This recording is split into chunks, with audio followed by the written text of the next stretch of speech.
perdata bisa dipidanakan. Nah lo, gara-gara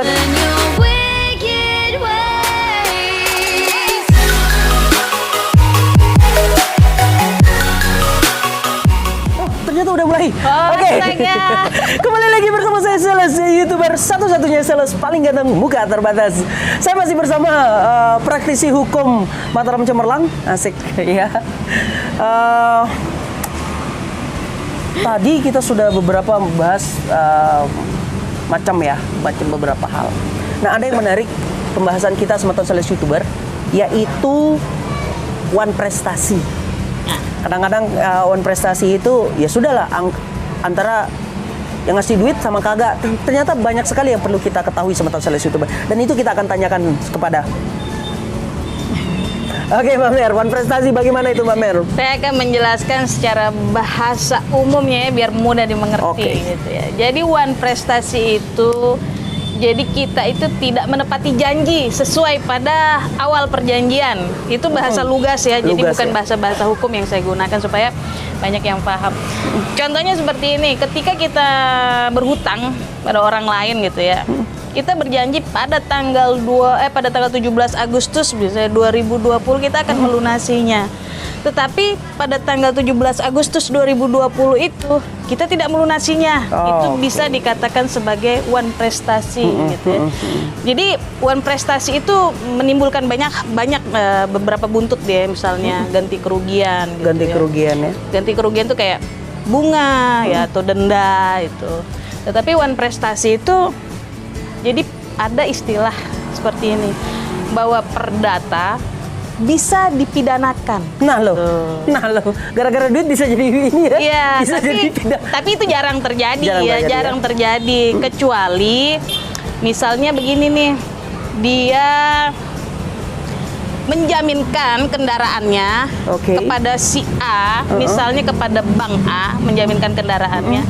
Jadi kan jaminan ini kan misalnya begini nih, yang dijaminkan ini kan suratnya tapi mengikuti juga bendanya gitu. Tapi bendanya boleh dibawa sama si pemberi. Si PPKB lah, seperti PPKB lah ya.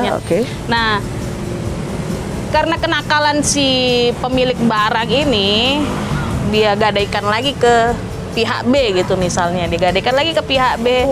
Nah, itu sudah merupakan unsur dari suatu penggelapan. Nah, penggelapan? Iya, ya kan, yang punya kan SAT.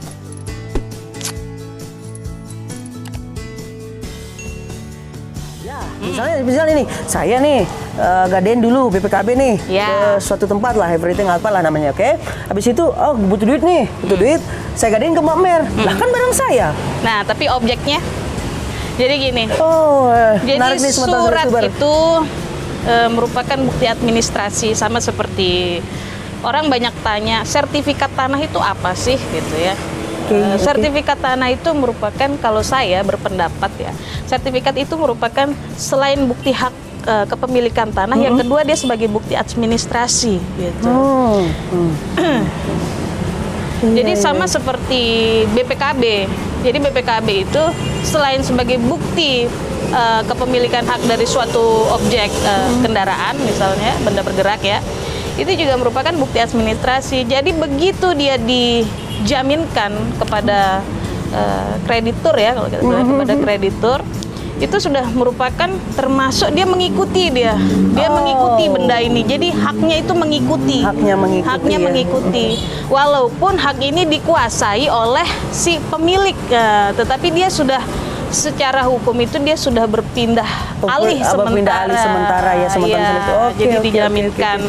Sehingga apabila mobil atau kendaraan bermotor lainnya itu dipindah tangankan kepada kreditur lainnya, itu sudah merupakan perbuatan bisa jadi unsur pidana penggelapan. Nah, ini perlu hati-hati sama Sales YouTuber, karena banyak juga dari kita mungkin ya, ya karena merasa ini kan punya saya, nggak masalah, seperti saya bilang yang tadi ya, sama Sales YouTuber, ternyata itu bisa jadi pidana. Hati-hati sama Sales YouTuber. Menarik bukan ya, sama Sales YouTuber ya. Menarik sekali ya. Pokoknya ngobrol sama wanita ini luar biasa. Artinya santai tapi masuk gitu ya kan. Nah kira-kira ada masukan nggak Sobat Sales YouTuber? Apa yang kita perlu bahas nih dari sisi hukum ya kan Mbak Men? Boleh tinggal tulis di kolom komentar apa yang mau dibahas, nanti saya sampaikan. Wow, luar biasa Sobat Sales YouTuber ya. Itu tantangan yang cukup menarik dan gratis. Hanya di Sobat Sales YouTuber.